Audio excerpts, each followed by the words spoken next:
E aí, uma das minhas inquietações é por que parece que o suicídio está cada vez mais sendo tratado apenas pelas áreas da saúde. O suicídio precisa ser tratado por profissionais de saúde, precisa. Mas a gente não pode pensar em intervenções apenas da saúde mental para isso, né? O suicídio, eu costumo dizer, não é um fenômeno da saúde.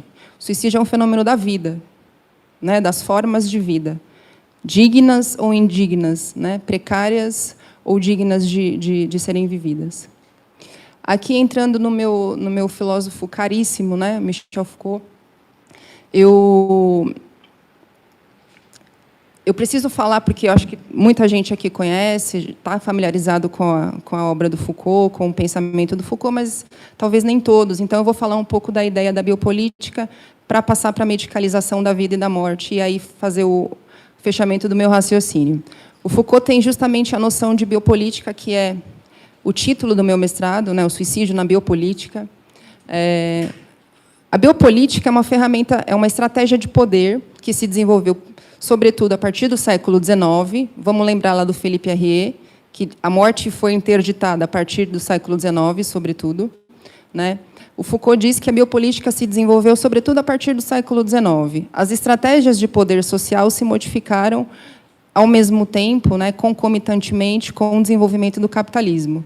E, nesse sentido, a vida começou a ser encarada como a principal preocupação do poder político. A vida da população é o principal alvo do poder político. Nesse sentido, a vida é, mais do que um direito de todos, um dever e uma obrigação de todos, né?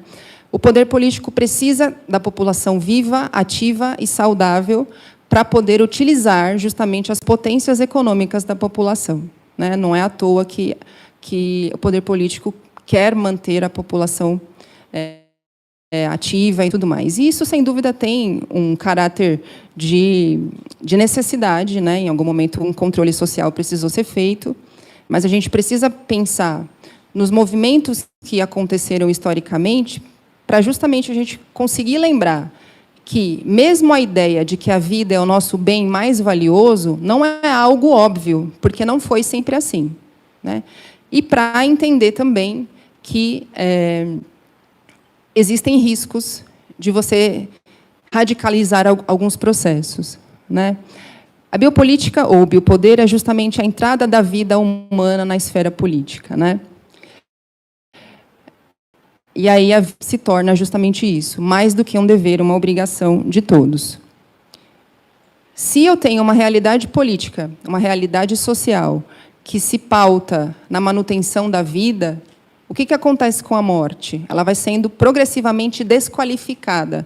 A morte se torna algo feio, né? A morte se torna algo indesejável. É quase como um fracasso. Adoecer na biopolítica é um fracasso. Ser triste na biopolítica é um fracasso. Morrer na biopolítica é um fracasso. Então, a gente precisa esconder a morte do espaço público. A gente precisa de um profissional ou de um saber específico para se ocupar da saúde da população e para se ocupar do momento da morte também. Para deixar a morte o mais limpa possível, né? O mais escondida possível.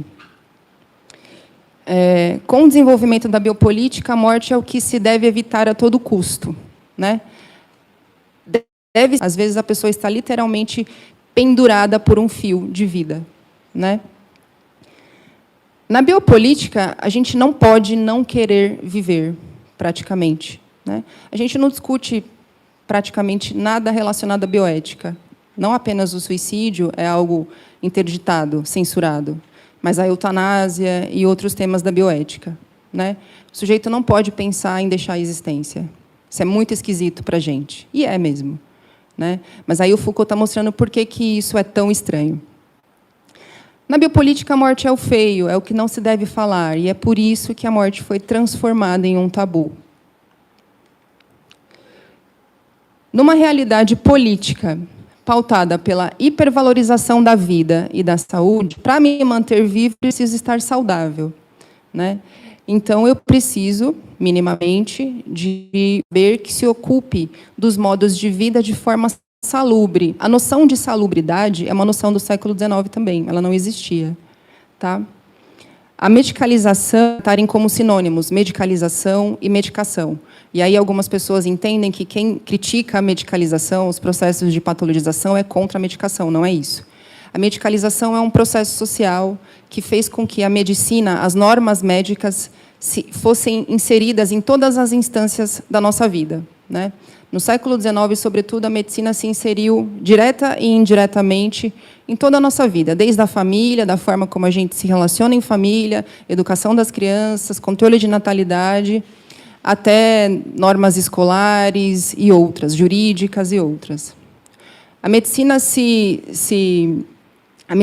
a partir do século XIX, se consolida como um saber político extremamente relevante, né? Porque se a vida é o bem mais valioso da sociedade, a medicina que se ocupa da saúde, portanto, se ocupa da vida, é o saber mais poderoso, digamos assim. Não é à toa que a gente praticamente não questiona a figura do médico, o saber médico, né? Não é à toa que os médicos são praticamente encarados como onipotentes, todo-poderosos, heróicos, semideuses, né?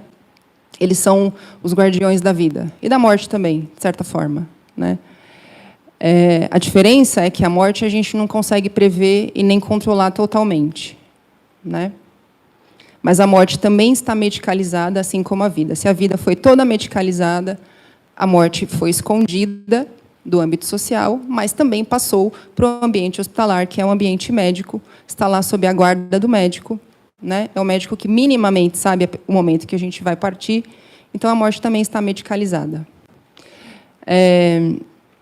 Qual que é o problema disso? Não se trata aqui de achar que não deveria ser assim ou de que não precisamos da medicina. Não, a gente precisa da medicina, mas a gente precisa pensar nos riscos dos exageros, na radicalização do processo de medicalização. O que é a radicalização da medicalização? A patologização. Transformar comportamentos, condutas, transformar fenômenos em doenças. Fenômenos que não necessariamente são doenças. Por que a gente faz essa transferência tão longa de um problema escolar, por exemplo, para um consultório médico? Por que eu não penso num problema de aprendizagem dentro do contexto educacional? Por que eu tenho que necessariamente pegar aquele moleque de 7 anos que não consegue ficar parado porque ele é apenas uma criança, né? Ele tem a doença da infância? Por que eu tenho que pegar esse moleque e levar para um consultório psiquiátrico, o que quer que seja, e dizer que ele tem qualquer transtorno que seja e que, portanto, ele precisa tomar um medicamento como, por exemplo, risperidona. Risperidona é um antipsicótico para esquizofrênico. E tem criança de 7, 8 anos sendo medicada com risperidona, né?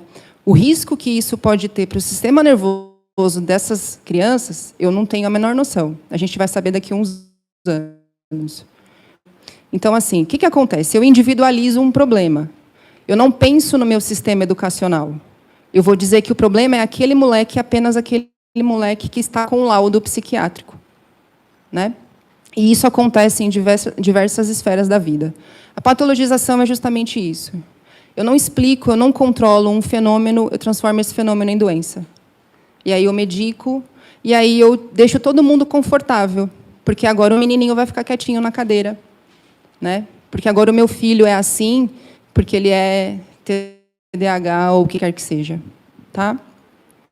O tratamento do suicídio, hegemonicamente ou exclusivamente como um tema da saúde mental, ele tem esse risco.